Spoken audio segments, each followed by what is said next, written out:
right to it. What was the strategy at the end of regulation? Yeah, I mean, we knew kind of the distance, what it was going to be. Getting credit to him making a 64-yarder, but we knew that was his range. Just trying to defend the line as best we could. Wish we would have been tighter, a little bit tighter. Again, just like all these calls that don't work, second guess it. You probably wish you went a different direction. But tough situation to come down to that one play.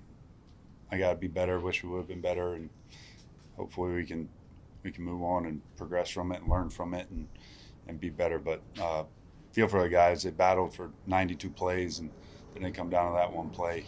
Feel for them. But again, it's Thursday now. We got to move on and get ready for the Chiefs. What do you learn from that? Yeah, I think, again, just the ability to possibly be tighter in those situations, like make sure we're a little bit more on body as we go, understanding that, like with the line. And, again, everybody knew what the line was going to be for him.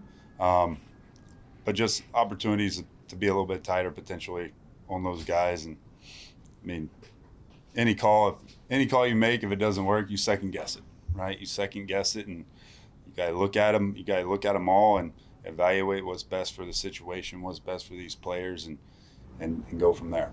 Speaking of Sunday, obviously you guys got a nice challenge with Mahomes and those guys.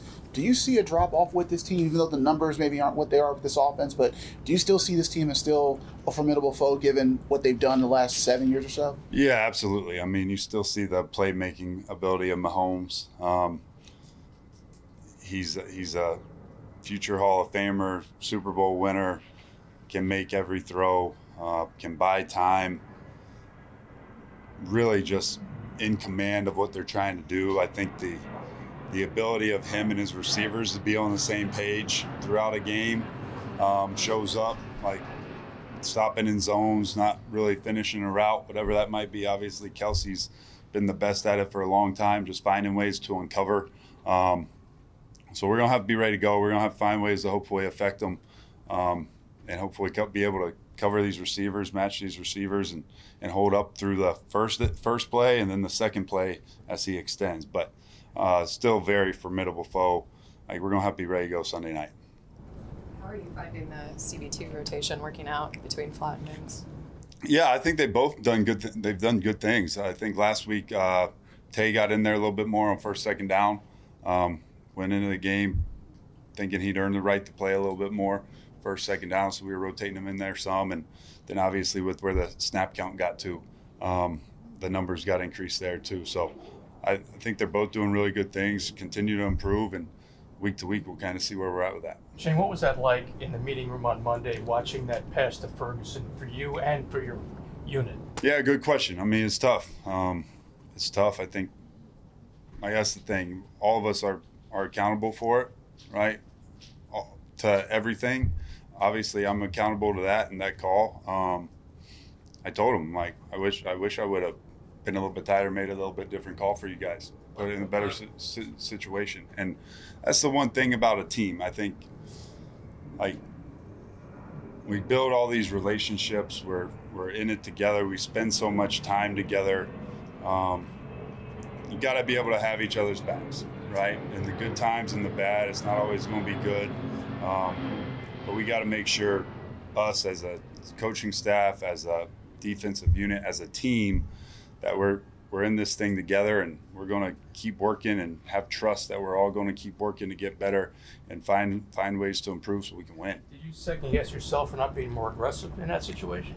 I mean, just how the call worked out. I would have liked to have a different call there. Shane, it seemed at the beginning of that game that you guys as a defense were ahead of what they were doing offensively, but then it kind of turned on its head. What were they exploiting that they weren't getting to in the first half? Yeah, I think as you kind of go back and look at it, and they got in some of the tempo rush mode where we were going there in the fourth quarter, just making sure. The big thing for me was on third down, being able to get off the field. Like, we had a critical third downs in the high red area. We had a 4th and 4, I think, backed up with 2 minutes, just above 2 minutes, right? Where we're in situations where if we're able to get off the field there, I think it's a totally different outcome, different feeling.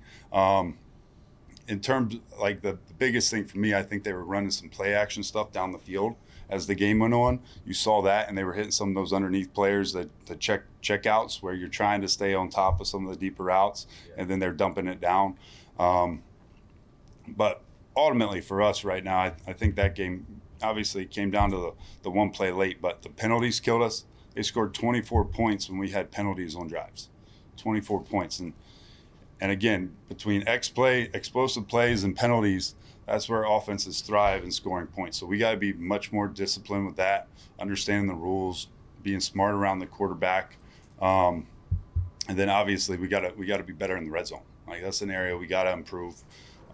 We got to find a way to get stops in the red zone. Was the fact that their running game was working, did that make the play action more difficult to defend for you guys? I would say probably a little bit. I mean, you go back and look though, they had the one in the third quarter on us that hit us. I think at halftime it was minimal. I think they had under 20 yards. So they hit that one, and then after that, I think probably more so the play action. You just get so enamored with the down the field routes between CD and those guys, right? Where you're just getting the depth, and then those underneath things get caught, and it turns into 8 to 10. You know.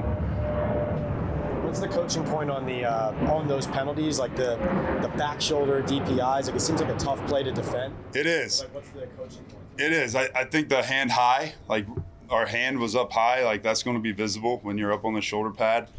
Continuing to look for the ball. I felt like both those guys tried to look for the ball, and they were connected for the most part. But anytime that back shoulder comes back late and you're on top, it's natural to try to grab. You got to fight the grab, and especially we can't get it up high. Like they're going to see that every time when we're up on the shoulder pad. But continue to stay tight, do our best to stay on the low hip so we're not overrunning everything on these back shoulders. Again, you play tight coverage. Some of that stuff's going to happen at times, like it is, and we're going to have to reload and be able to play the next play and find stops. But 2 tough penalties. You faced Kansas City when you were at DC and Tennessee and had a couple games where you kind of kept them down. I'm sure you've gone back and watched those games. What stood out that was effective that obviously you're going to hope to translate to this matchup? Yeah, I mean, I think we were able to affect the quarterback. We were able to affect Mahomes. We got some turnovers. That was a big part of it. We were able to get some turnovers. I think the red zone in both those games, we were pretty good. The second one up there was a lot of plays, and then we just found stops in the red zone to keep us in the game. And then the one in Tennessee, we got up early too. Like we got up early, had a big lead early, and then it was kind of rush and cover, affect the quarterback. So it kind of played in our favor a little bit at that point. But good tape to watch, good tape to go back and see just kind of the plan and how we can correlate it, how we can adjust some things, whatever that might be. Do you feel pressure to get it right quickly here? Because, I mean, you know, the 2 biggest investments in free agency were on the defensive side. They drafted the number 3 overall pick. Usually get time to put a group together, but now you're 0-2 and you're coming off last season. Do you feel pressure? Yeah, I feel pressure to do my job, right? Like I feel pressure to do my job. Like I'm here for the guys. Like I'm in charge of that group, and between me, the defensive staff, the players, like we got things we got to fix. We understand that. We're working hard to find solutions, to make adjustments where needed. But ultimately, it comes down to everybody doing their job.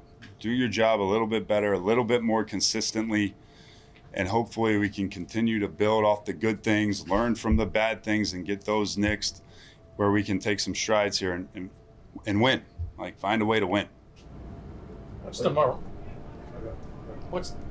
the morale of your group, your defense? How would you describe it now? I think they're good. I think they're ready to go. They're excited for Sunday night. They know we have a big challenge with the Chiefs coming in. I mean, they're looking forward to the opportunity. They are. So, again, we're 2 games in. We're not where we want to be defensively. We got to improve. We all understand that. But at the same time, like, we got a great opportunity this week on Sunday Night Football to go out there and play against a really good offense, really good quarterback, and hopefully put our best foot forward. What did you think of Haskell's play? He got a lot more snaps in this game. What did you think of how he played, and Did you like some of the off-ball stuff? I mean, he generates the pressure, kind of blitzing from. Yeah, I thought he did a good job. The off-ball stuff, just the limited package that we have with him, the ability to do some of those things, I think is unique. He's got a good skill set for it, but he was productive. He factored, just continuing to find ways to really implement all those guys up front the best way we can, where we can get them on the field and put them in situations that are advantageous for them.